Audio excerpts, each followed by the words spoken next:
Assalamualaikum, siswa hebat. Bagaimana kabar siswa semua? Semoga selalu dalam keadaan sehat dan berbahagia ya. Senang sekali Pak Guru dapat bersua lagi dengan siswa semua di pelajaran Bahasa Indonesia kelas 10. Pada kesempatan ini, Pak Guru akan menjelaskan tentang struktur teks anekdot. Jadi, setelah belajar nanti, siswa dapat mengidentifikasi struktur teks anekdot yang dibaca. Namun, sebelum terlalu dalam membahas struktur teks anekdot, terlebih dahulu marilah kita simak ulang contoh teks anekdot berjudul Liburan Kuli Bangunan berikut.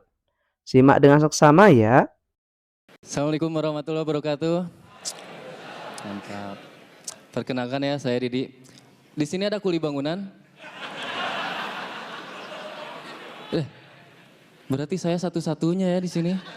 Gila. Oke, ngomong-ngomong soal liburan ya. Buat kebanyakan orang, liburan itu obat stres. Tapi buat saya malah bikin stres. Iya. Datang liburan, orang-orang mah sibuk nyiapin rencana mau liburan kemana. Saya mah malah sibuk nyari alasan. Anak saya minta liburan, Pak pengen ke Dupan. Nah, Jakarta banjir. Ya udah Pak, ke Tangkuban Perahu. Nah, perahunya bocor. Bilang aja Bapak nggak punya uang. Cerdas.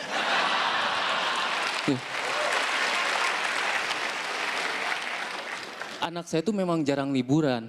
Saya bawa ke tempat kerja aja, menurut dia itu tamasya. Iya, dari pagi sampai sore dia anteng nyusun Lego. Pakai batu bata. Kalau orang lain nyusun Lego anak-anak, ya jadi robot. Anak saya mah jadi pos ronda.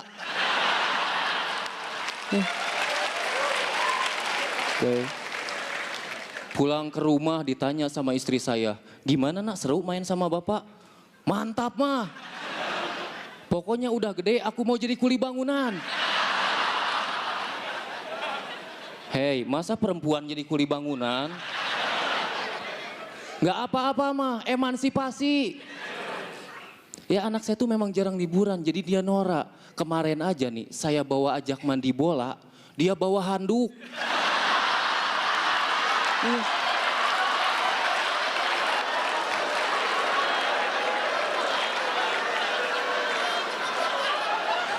Istri saya langsung ngomong, nah mandi bola nggak usah bawa handuk, kan udah disediain.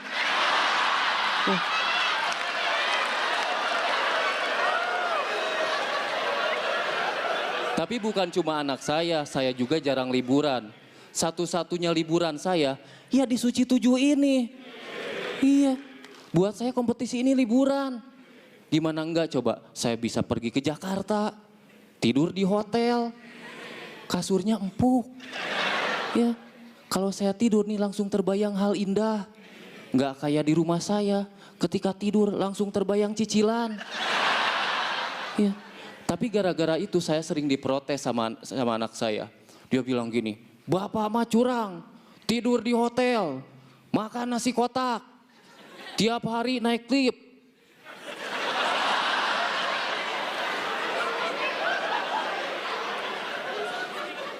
Nah, kan Bapak di sana kerja. Apa-apa? Kerja pret. Katanya Jakarta banjir. Nah, iya banjir, makanya Bapak ke Jakarta naik tongkang.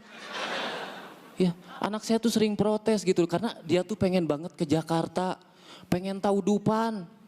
Ya kalau orang lain mah anak yang lain pengen tahu Dupan dibawa ke Dupan. Anak saya pengen tahu Dupan dibawa ke warnet. Iya, tuh nah Dupan itu. Iya. Tapi saya jadi tahu walaupun dari warnet ternyata banyak wahana di Dupan itu. Salah satunya rumah miring. Rumah miring. Ini kalau mandor saya tahu dibongkar ini.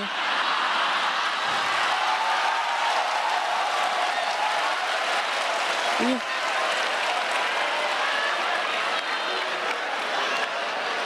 Saya aja masang bata miring sedikit, dimarahin. Ini orang dengan sadar, tanpa pengaruh alkohol, ngebangun rumah miring. Ini anak proyek mana yang bikin? Bikin malu komunitas. Saya Didi, terima kasih. Nah, siswa hebat, itulah tadi contoh teks anekdotnya. Berikutnya, kita kembali ke topik pembahasan utama, yaitu struktur teks anekdot. Pak Guru sedikit mengingatkan definisi dari struktur terlebih dahulu. Struktur teks artinya tata urutan dalam penulisan teks anekdot. Jadi, menulis teks tersebut tidak boleh sembarangan, tapi harus mengikuti tata urutannya yang benar. Struktur teks anekdot ada 3, yaitu orientasi, komplikasi, dan evaluasi. Marilah kita bahas satu persatu disertai dengan contohnya. Yang pertama, orientasi. Orientasi adalah bagian anekdot yang berisi pengenalan kondisi atau karakter tokoh, penggambaran hal-hal terkait dengan apa, kapan, di mana, siapa, mengapa, bagaimana, dan gambaran tentang masalah yang akan dihadapi tokoh. Berikut ini contoh orientasi. Assalamualaikum warahmatullahi wabarakatuh. Mantap. Perkenalkan ya, saya Didi. Di sini ada kuli bangunan. Berarti saya satu-satunya ya di sini. Gila. Oke, ngomong-ngomong soal liburan ya. Buat kebanyakan orang, liburan itu obat stres. Tapi buat saya malah bikin stres. Iya. Datang liburan, orang-orang mah sibuk nyiapin rencana mau liburan kemana. Saya mah malah sibuk nyari alasan. Baiklah, itu tadi contoh struktur yang pertama, yaitu orientasi. Struktur yang kedua, yaitu komplikasi. Komplikasi berisi masalah yang dihadapi tokoh. Pada bagian ini, penulis menyampaikan puncak cerita yang mengundang tawa sekaligus kritikan terhadap topik yang diangkat. Bagian ini disebut juga dengan krisis dan reaksi. Krisis atau komplikasi merupakan bagian yang berisi kekonyolan yang menggelitik dan mengundang tawa. Tanggapan atau respons atas krisis yang dinyatakan sebelumnya disebut sebagai reaksi. Reaksi dapat berupa sikap mencela atau menertawakan. Berikut ini contoh bagian komplikasi dari teks anekdot berjudul Liburan Kuli Bangunan. Anak saya minta liburan, Pak pengen ke Dupan. Nah, Jakarta banjir. Ya udah Pak, ke Tangkuban Perahu. Nah, perahunya bocor. Bilang aja Bapak nggak punya uang. Cerdas.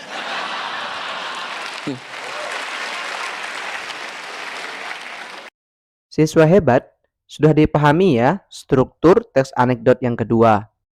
Selanjutnya, struktur terakhir yaitu evaluasi.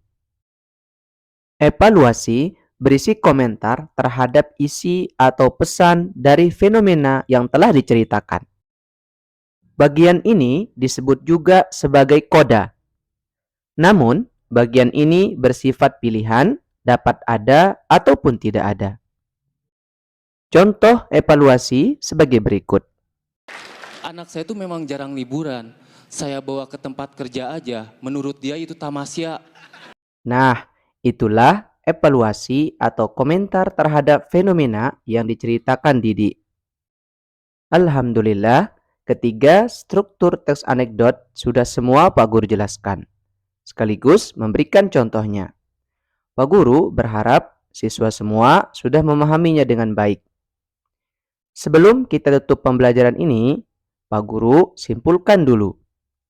Struktur teks anekdot ada 3, yaitu orientasi, komplikasi, dan evaluasi. Kalau siswa semua menyukai video ini, nanti silahkan like, kemudian silahkan juga dibagi ya, di-share ke teman-temannya, supaya teman-temannya juga dapat belajar dari rumah dengan menonton video ini.